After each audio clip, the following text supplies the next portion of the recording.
বাঙালির মধ্যাহ্নভোজন মানেই আলু পোস্ত আর বিউলির ডাল, সাথে যদি থাকে মাছের ঝাল, চাটনি আর মিষ্টি দই। আর বাঙালির ট্র্যাডিশনাল আলু পোস্ত যদি হয় কলাইয়ের ডালের বড়ি দিয়ে আলু পোস্ত, তবে কেমন হয়? জমে যায় না দুপুরটা? নমস্কার বন্ধুরা, আওয়ার ফ্যামিলি নেস্ট আমার চ্যানেলে তোমাদের সবাইকে স্বাগত। আজ আমি তোমাদের সাথে এইরকম একটি আলু বড়ি পোস্ত রেসিপি শেয়ার করব। তো দেখো, প্রথমে আমি বাটিতে 2 চামচের মতো পোস্ত নিয়েছি।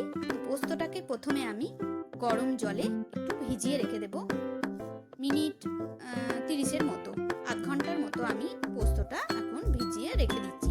পরে এটা কাঁচা লঙ্কা দিয়ে আমি মিক্সিতে বেটে নেব। তো এখানে আমি 4টের মতো আলুকে ছোট ছোট করে টুকরো করে নিয়েছি। আলুগুলোকে এরকম ভাবে ছোট ছোট করে আমি টুকরো করে নিয়েছি এবং ভালো করে ধুয়ে রেখে দিয়েছি। আর নিয়েছি কিছু কলাইয়ের ডালের বড়ি। এবার একটা কড়াইয়ে সর্ষের তেল আমি গরম করতে দিয়েছি। এটা সর্ষের তেলই করতে হবে, সাদা তেলে করলে ভালো লাগবে না। তো সর্ষের তেলের মধ্যে বড়িগুলো ভালো করে লাল লাল করে ভেজে আমি প্রথমে তুলে নেব। তো বন্ধুরা, তোমাদের যদি আমার এই রেসিপিটি ভালো লেগে থাকে তবে অবশ্যই লাইক করো এবং বন্ধুদের সাথে অনেক অনেক অনেক শেয়ার করো। আর আমার চ্যানেলে নতুন বন্ধু হয়ে থাকলে অবশ্যই আমার চ্যানেলটিকে সাবস্ক্রাইব করে দিও। তো দেখো, বড়িগুলো আমার একদম ভাজা হয়ে গেছে লাল লাল করে, এর বেশি আমি ভাজবো না। এবার এগুলো আমি একটা বাটিতে তুলে নেব। এবার ওই তেলের মধ্যে আমি 2টো শুকনো লঙ্কা ফোড়ন দিচ্ছি। তোমরা ইচ্ছে করলে সাদা জিরে বা কালো জিরেও দিতে পারো। আমি কোনো ফোড়ন ব্যবহার করি না পোস্ততে, শুধুমাত্র 2টো শুকনো লঙ্কা আমি ফোড়ন দিলাম।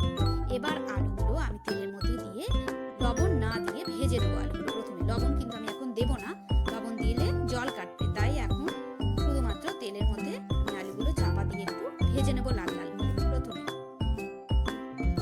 নাড়াচাড়া করে নিলাম।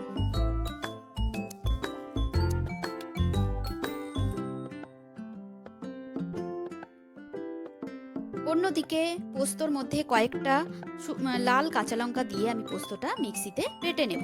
তোমরা ইচ্ছে হলে শিলেও বেটে নিতে পারো। পোস্তটা বাটা হয়ে গেছে। এখানে খুব মিহি পেস্ট কিন্তু করা যাবে না, এরকম একটু দানা দানা রাখতে হবে। পোস্তকে খুব বেশি মিহি পেস্ট কিন্তু করব না। এইভাবে পেস্ট আমি করে নিয়েছি। অন্যদিকে দেখি আলুটা আমার কতটা ভাজা হয়েছে। এই দেখো, আলুটা আমার কিন্তু অনেকটাই লাল লাল করে ভাজা হয়ে গেছে, এর বেশি ভাজার দরকার নেই। এবার আমি আলুটা সেদ্ধ করতে দেব।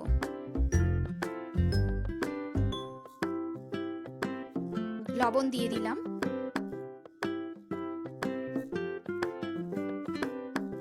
কিছুক্ষণ নাড়াচাড়া করলাম। এবার এর মধ্যে একটা টমেটোকে চৌকো চৌকো করে কেটে আমি আলুর মধ্যে দিয়ে দিলাম। টমেটো দিলে কালারটাও ভালো আসে আর খেতেও বেশ টকটক ভালোই লাগে। এটা অপশনাল, তোমরা ইচ্ছা হলে দিতে পারো, নাও দিতে পারো। জল দিয়ে দেব আর দেব এতে 2টো কাঁচা লঙ্কা।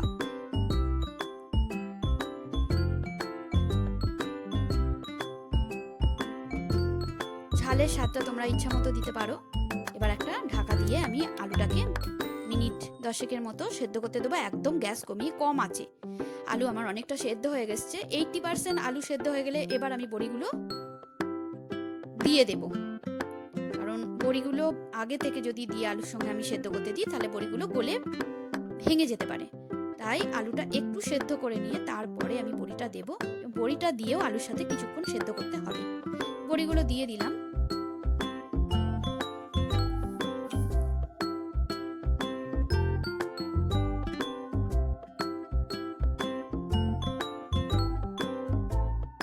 স্বাদ মতো লবণ দিয়ে দেব। লবণটা তোমরা বুঝে শুনে দেবে, কারণ একবার আমি লবণ দিয়েছি, আবার একবার দিলাম। এবার আমি ঢাকা দিয়ে বড়িগুলো আলুর সাথে সেদ্ধ করতে দেবো। বড়ি আমার সেদ্ধ হয়ে গেছে, আলুগুলো মোটামুটি সেদ্ধ হয়ে গেছে। দেখো, বড়িগুলো আমার সেদ্ধ হয়ে গেছে। অন্যদিকে আলুটা আমি দেখাচ্ছি, আলুটাও কিন্তু আমার সেদ্ধ হয়ে গেছে একদম। এবার একটু এরকম ঝোলটা যেন থাকে, কারণ বড়িটা কিন্তু ঝোলটা টেনে নেবে। তাই ঝোল ঝোল অবস্থাতেই আমি পোস্তটা দিয়ে দেবো। গ্যাসের আঁচ কমানো থাকবে। পোস্তটা দিয়ে দিচ্ছি।